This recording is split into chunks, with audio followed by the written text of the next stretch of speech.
¿Por qué el hombre, conforme al corazón de Dios, permitió que un depredador viviera impunemente en su propio palacio, desatando la ruina de su dinastía? La respuesta no se encuentra en los campos de batalla donde David triunfó, sino en el silencio ensordecedor que resonó en los pasillos reales tras un crimen atroz. En Jerusalén, el poder emanaba no solo del trono, sino de la compleja y peligrosa dinámica entre los hijos del rey, donde el deseo desenfrenado estaba a punto de chocar con el honor fraternal. Amnón, primogénito y heredero natural, albergaba una obsesión que corroía su salud y su buen juicio, un deseo ilícito por su media hermana Tamar, cuya belleza era a la vez su corona y su maldición. El aire en el palacio se volvió pesado, cargado con la tensión de un secreto que todos parecían ignorar, excepto el que tramaba lo impensable. La historia que sigue no trata de héroes inmaculados, sino de cómo la lujuria desenfrenada y la justicia descuidada pueden transformar el amor familiar en un odio capaz de incendiar una nación entera. La enfermedad de Amnón no era física, sino una fiebre del alma alimentada por malos consejos que transformaron una pasión prohibida en una estrategia de caza. Jonadab, un amigo astuto e inescrupuloso, vio en la debilidad del príncipe una oportunidad de manipulación, sugiriendo que Amnón fingiera estar enfermo para atraer a Tamar a sus aposentos privados. El plan era vil en su simplicidad: usar la compasión de la princesa y su deber familiar como arma en su contra. Cuando Tamar entró en los aposentos de su hermano con la inocencia de quien prepara comida para enfermos, no encontró a un paciente, sino a un hombre consumido por una urgencia brutal. El ambiente, que debería haber sido de cuidado y recuperación, se transformó instantáneamente en una trampa claustrofóbica. Amnón despidió a todos los sirvientes, creando un aislamiento aterrador donde la autoridad del primogénito se usaría para silenciar cualquier protesta e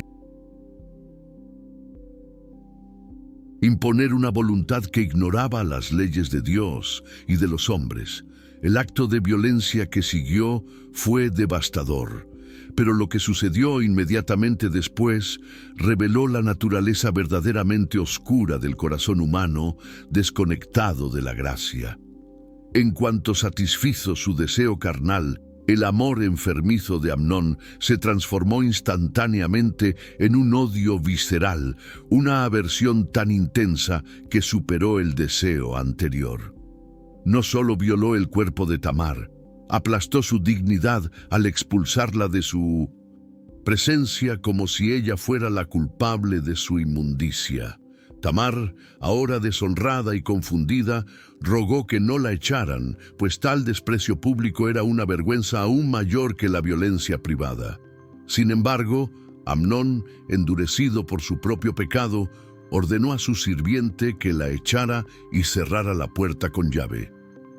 Ese sonido de la cerradura al girar no solo selló la habitación, selló el destino de Amnón y marcó el comienzo de una cuenta regresiva hacia un baño de sangre que mancharía la casa de David durante generaciones. Tamar vagaba por las calles de Jerusalén como un fantasma de su antigua gloria, su túnica multicolor, símbolo de su virginidad y estatus real, ahora rasgada en jirones por sus propias manos en profundo luto. Se puso cenizas en la cabeza, un gesto público de catástrofe personal, y caminó llorando a gritos, un lamento que resonó por la ciudad y exigió respuestas que nadie se atrevió a dar. Cada grito de Tamar era una acusación viviente contra la seguridad del palacio y la moralidad de la corte. No intentó ocultar su vergüenza. La expuso como una herida abierta, obligando a todos los que la vieron a presenciar la brutalidad que había cometido el heredero al trono. Su viaje no terminó en las cámaras del rey, sino en la casa de su hermano Absalón. Allí, la víctima encontró refugio, pero también el frío silencio de quien comienza a planear una retribución que la ley no ofreció. La noticia llegó al rey David con la fuerza de un golpe militar, pero su reacción reveló una falla crítica en su carácter de padre y juez. La Biblia relata que estaba muy enojado, una furia real que debería haber sido seguida por una sentencia justa, como exigía la ley de Moisés para los casos de violación. Sin embargo, el rey permaneció paralizado. Quizás fue el amor ciego por su primogénito, o quizás la sombra de sus propios pecados pasados con Betsabé, lo que le robó la autoridad moral para castigar un delito sexual dentro de la familia. Esta inacción fue catastrófica. Al no actuar, David envió el mensaje implícito de que el honor de su hija valía menos que la vida de su heredero. Esta falta de justicia creó un vacío de poder moral dentro de la familia real, un vacío que pronto sería llenado por el resentimiento calculador de Absalón, quien observaba la pasividad de su padre con incredulidad y creciente desprecio. Absalón recibió a su desconsolada hermana en su propia casa, pero sus palabras de consuelo tenían un peso oscuro y premonitorio. «Ahora, hermana mía, cállate, es tu hermano, no te preocupes por esto», dijo, una frase que superficialmente suplicaba calma, pero que en realidad imponía un silencio estratégico. Tamar vivía desolada en casa de Absalón, como muerta en vida, mientras su hermano asimilaba la ofensa como si fuera suya. Absalón no confrontó a Amnón públicamente ni causó un escándalo ante el rey. Eligió el peligroso camino del disimulo. Durante 2 años enteros, convivió con el violador de su hermana, vio el rostro de su padre, quien no hizo nada, y mantuvo una fachada de normalidad.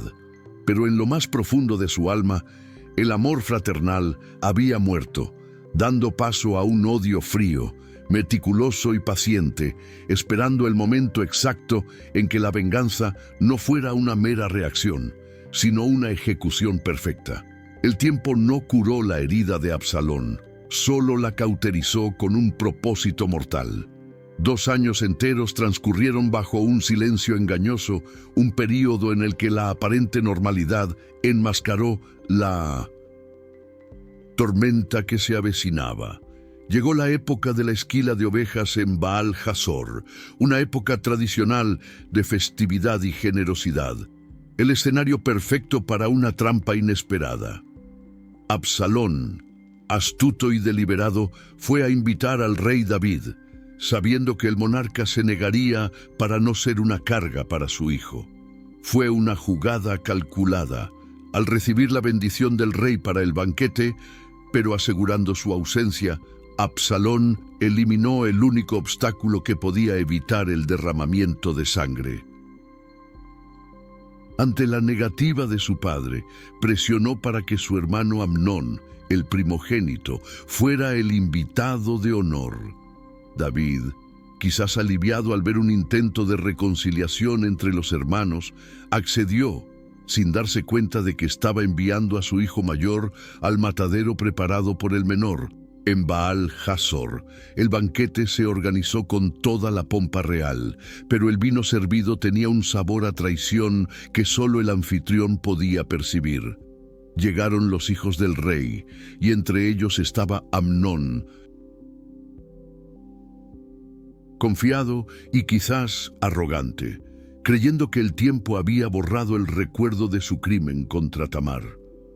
Comió y bebió en presencia de quien más lo odiaba en el mundo, cegado por la falsa seguridad que la impunidad le había dado en los últimos 2 años.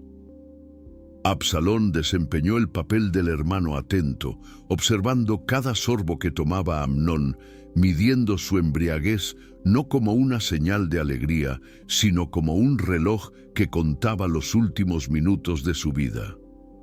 El ambiente era pesado, no de celebración, sino de una tensión eléctrica que los sirvientes de Absalón percibieron.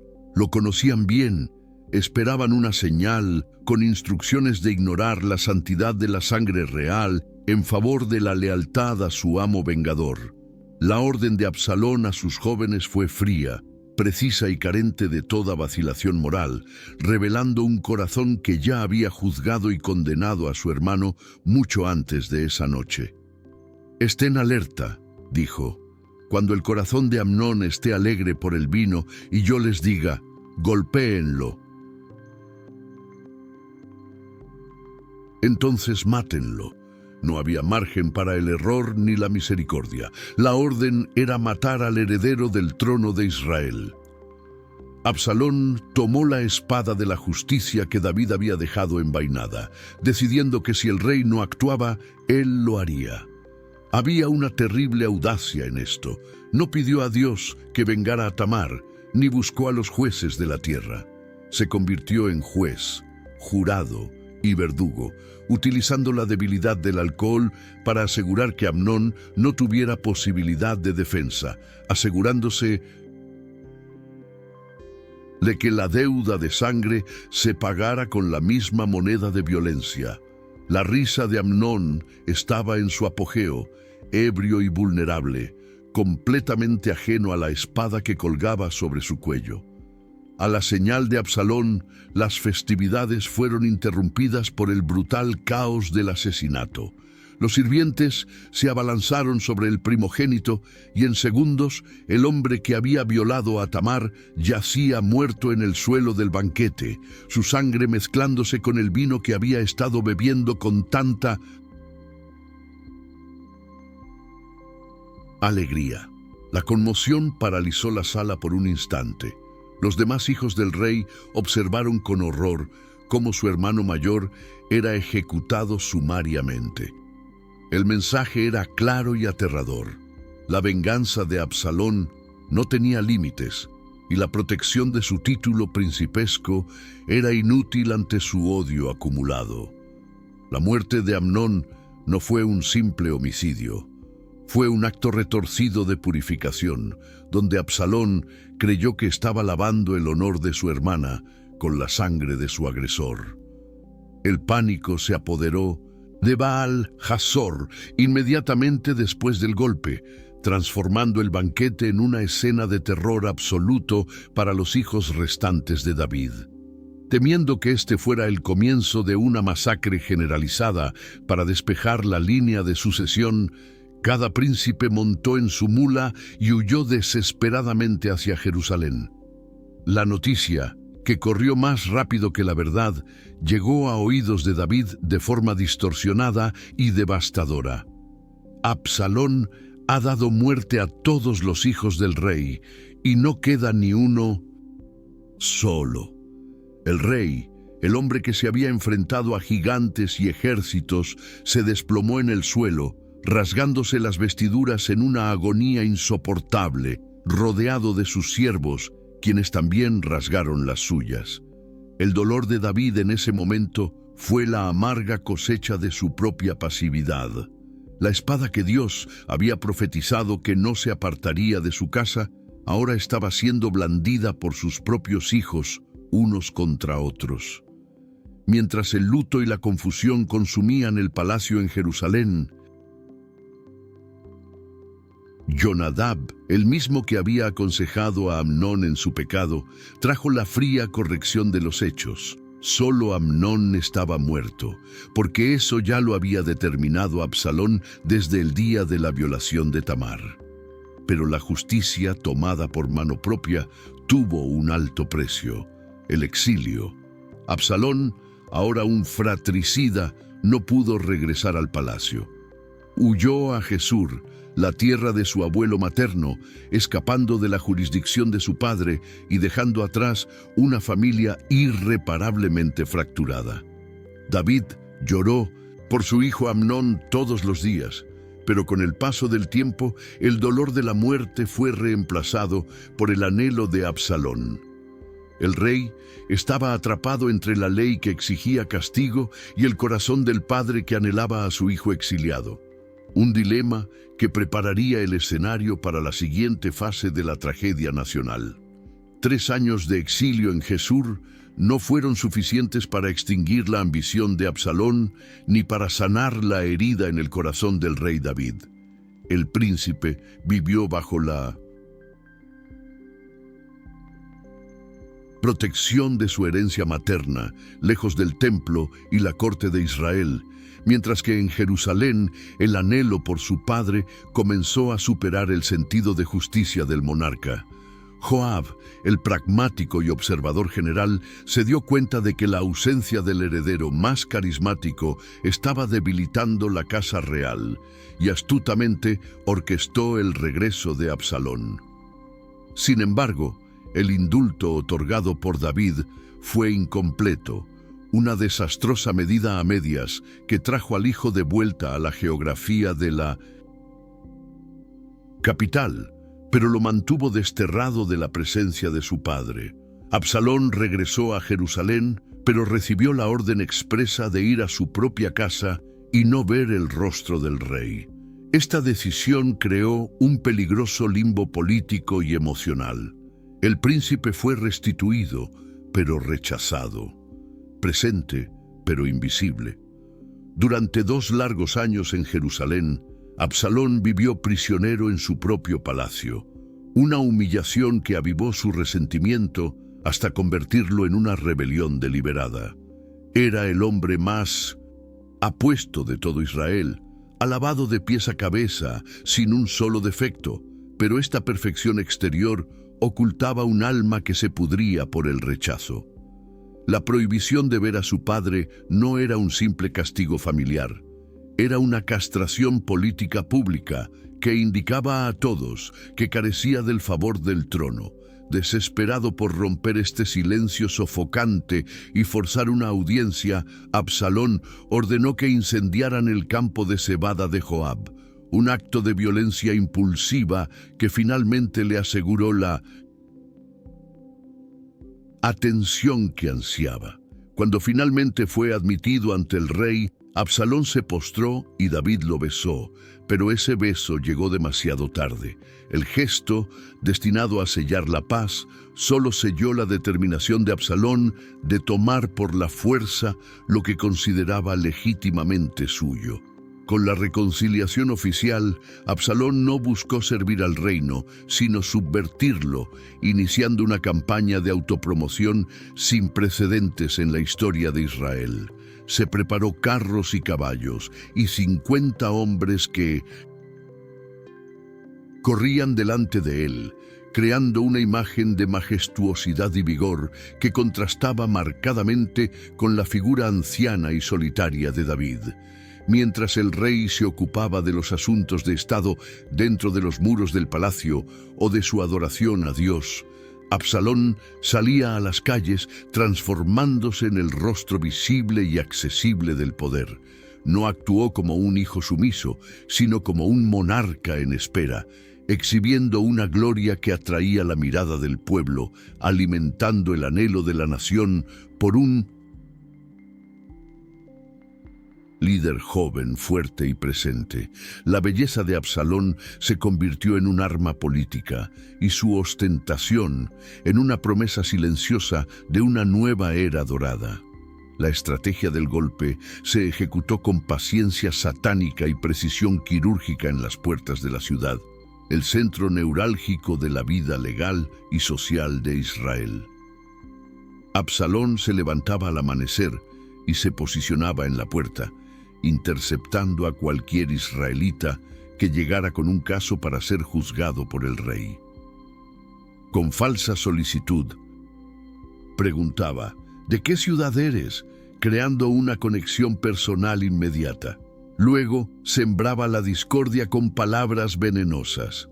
Mira, tus casos son buenos y justos, pero no tienes a nadie que te escuche en nombre del rey. Con esta mentira repetida, día tras día, sembró en el corazón del pueblo la idea de que David era negligente, distante e indiferente ante el sufrimiento de sus súbditos, erosionando la confianza en la justicia real. Absalón, entonces, se presentó como la solución a la incompetencia administrativa que él mismo había inventado, suspirando con falsa piedad. Ojalá yo fuese juez en la tierra, que todo hombre con pleito o causa viniera a mí y yo le haría justicia. Prometía no solo resolver los problemas, prometía ser el salvador que el rey se negaba a ser. Y cuando alguien se acercaba para postrarse ante él, Absalón extendía la mano, lo tomaba y lo besaba.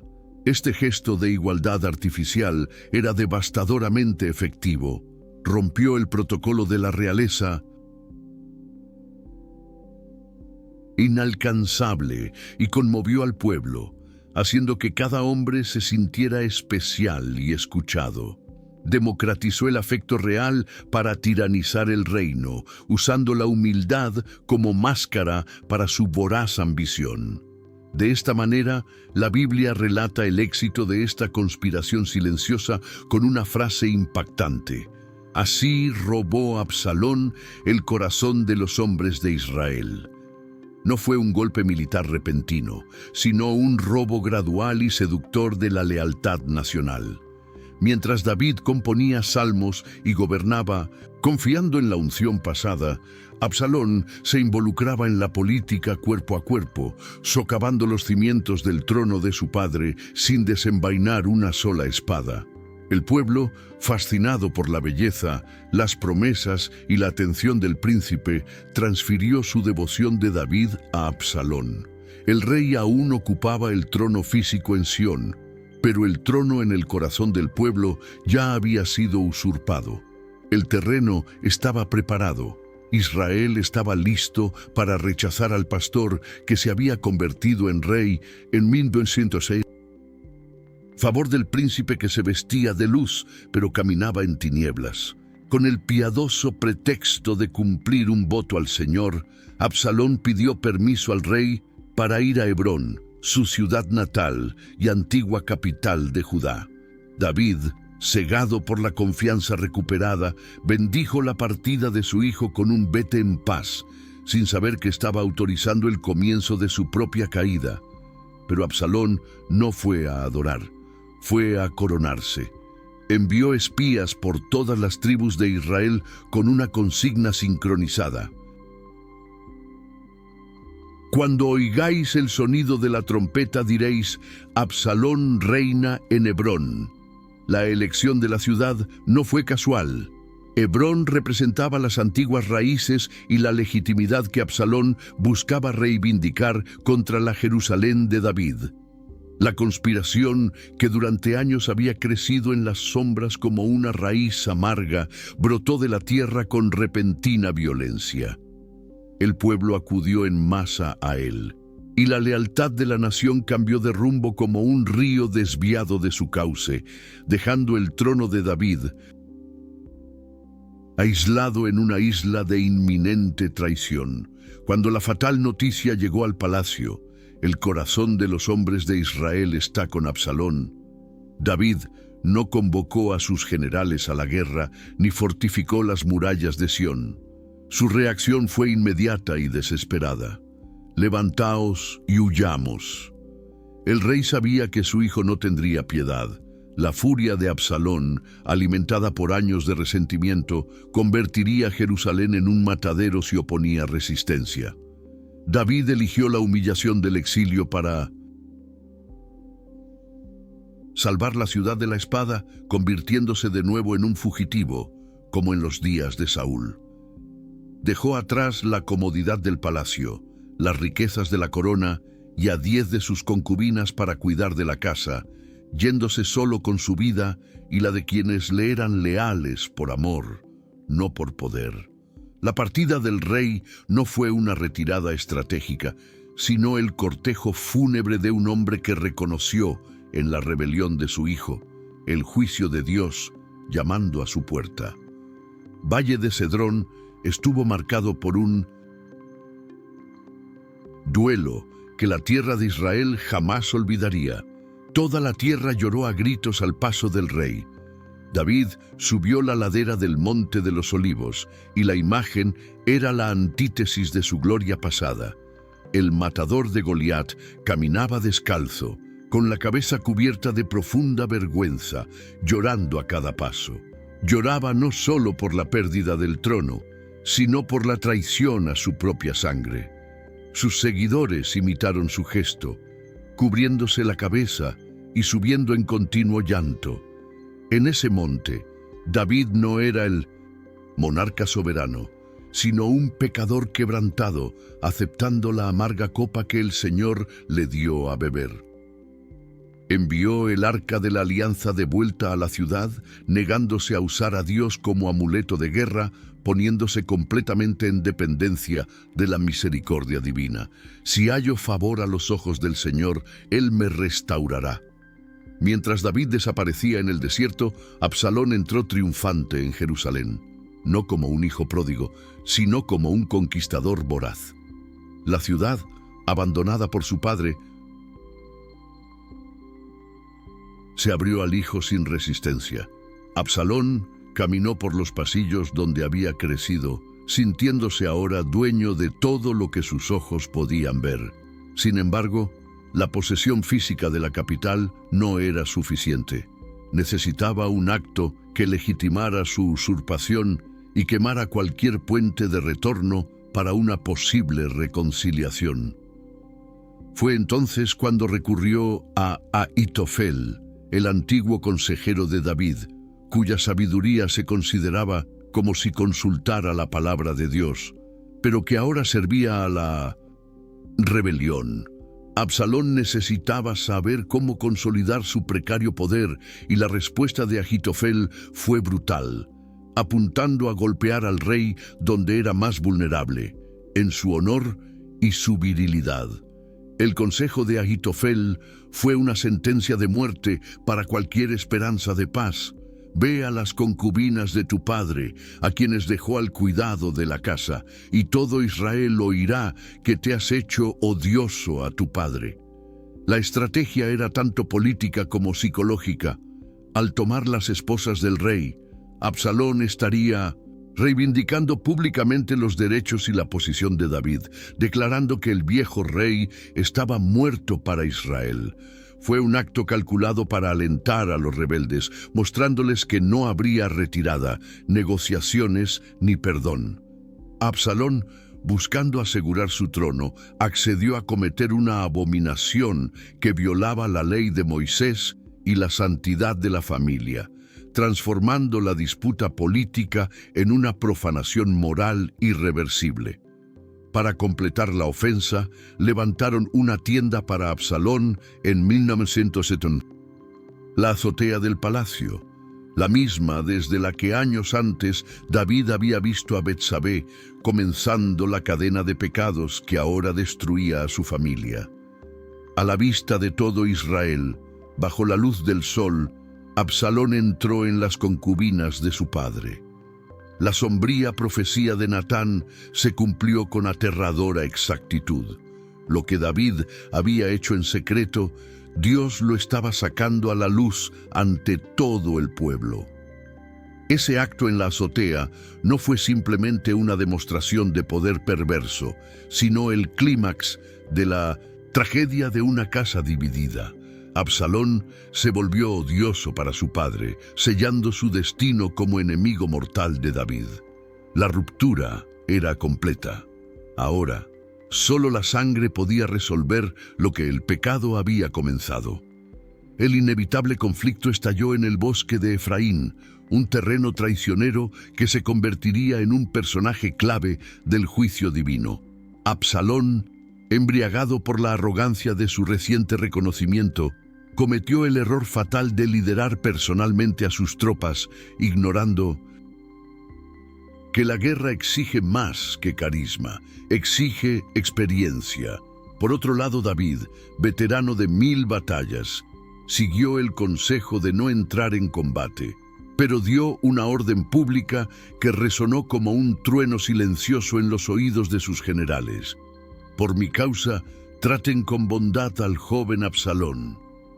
Era la súplica de un padre que intentaba desesperadamente salvar a su hijo de la sentencia de muerte que la propia rebelión había firmado.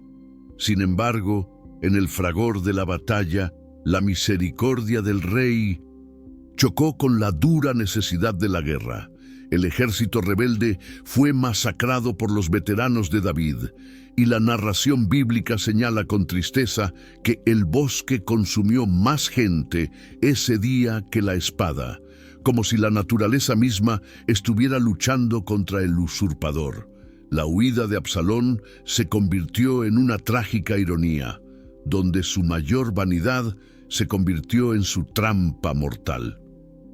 Montado en una mula real, cabalgó desesperado bajo las gruesas ramas de un gran roble. Fue entonces cuando su cabello, ese mismo cabello espeso y magnífico que cortaba y pesaba anualmente para admiración de Israel, quedó firmemente atrapado en las ramas retorcidas. La mula, siguiendo su instinto animal, continuó corriendo, dejando al príncipe suspendido entre el cielo y la tierra, rechazado por ambos. Allí yacía el hombre que había intentado elevarse por encima de su padre y de Dios, ahora colgado indefenso, presa fácil del destino. No murió de inmediato, permaneció allí, vivo y vulnerable, confrontado con la futilidad de su ambición, mientras la batalla rugía a su alrededor, esperando el momento en que la justicia humana se encontrara con la oportunidad divina. Un soldado vio al príncipe suspendido y corrió a advertir a Joab, negándose a tocar al hijo del rey por temor a la orden de David. Pero Joab, el pragmático verdugo que comprendía que la paz del reino exigía la sangre del rebelde, no compartía tales escrúpulos. «No me quedaré contigo así», gruñó, tomando 3 dardos en la mano. Con pintos en brutal frialdad, Joab se dirigió a donde Absalón se debatía entre las ramas y clavó los dardos en el corazón del príncipe aún con vida. El acto fue rematado por 10 jóvenes escuderos que rodearon y hirieron a Absalón de muerte, asegurándose de que no hubiera milagro ni recuperación. El cuerpo de quien había soñado con un trono de gloria fue arrojado a un gran foso en el bosque y cubierto con un montón de piedras. Un monumento de eterna vergüenza en lugar del mausoleo real que se había construido en el Valle del Rey. El cuerpo de Absalón se enfriaba bajo las piedras. David permanecía sentado entre las 2 puertas de la ciudad, esperando noticias con una ansiedad que no era política, sino paternal. Los centinelas avistaron a los corredores que se acercaban, y la atención del rey se centró en una sola pregunta, repetida obsesivamente. ¿Está a salvo el joven Absalón? Ahimaas, el primer mensajero, trajo la noticia de la victoria, pero dudó en informar de la tragedia, evitando la dolorosa verdad. Fue el segundo mensajero, un cusita, quien asestó el golpe final con una diplomacia devastadora. Que los enemigos del rey, mi señor, y todos los que se levanten contra ti para hacer el mal, sean como ese joven. En ese momento, la corona de David perdió todo su brillo. La victoria militar que salvó su reino y su vida se convirtió en cenizas en su boca ante la extinción de su linaje y su amor. La reacción de David fue uno de los lamentos más viscerales y dolorosos registrados en las Escrituras. Un sonido que quebró la dignidad real y expuso el alma herida de un hombre destrozado. El rey se estremeció y subió a la cámara sobre la puerta, llorando convulsivamente mientras caminaba. Su grito resonó a través de los muros de piedra, una repetición agonizante que ha atravesado los siglos. «Hijo mío, Absalón, hijo mío, Absalón, ojalá hubiera muerto yo en tu lugar, Absalón, hijo mío, hijo mío». David, que no había dudado en enviar a Urías a la muerte, ahora deseaba desesperadamente cambiar su vida por la de su hijo traidor. Ese lamento no era solo duelo, era el peso aplastante de la culpa, el reconocimiento tardío de que la espada que había matado a Absalón había sido afilada años antes por los pecados de su propio padre. La victoria de ese día se convirtió en luto para todo el pueblo, pues las tropas oyeron que el rey estaba muy triste por su hijo. Los soldados que habían arriesgado sus vidas para defender la corona entraron sigilosamente en la ciudad, como avergonzados que huyen de la batalla, más que como héroes triunfantes. El incómodo silencio que se apoderó del ejército contrastó con el llanto del rey, creando una tensión insoportable entre el deber cumplido y el dolor no reconocido. La historia de Absalón no termina con celebración, sino con la densa sombra de la soberanía divina, recordando a todos que Dios establece y destituye reyes, y que las consecuencias del pecado, aunque perdonadas en la eternidad, pueden dejar cicatrices profundas e irrevocables en la historia y el corazón humano.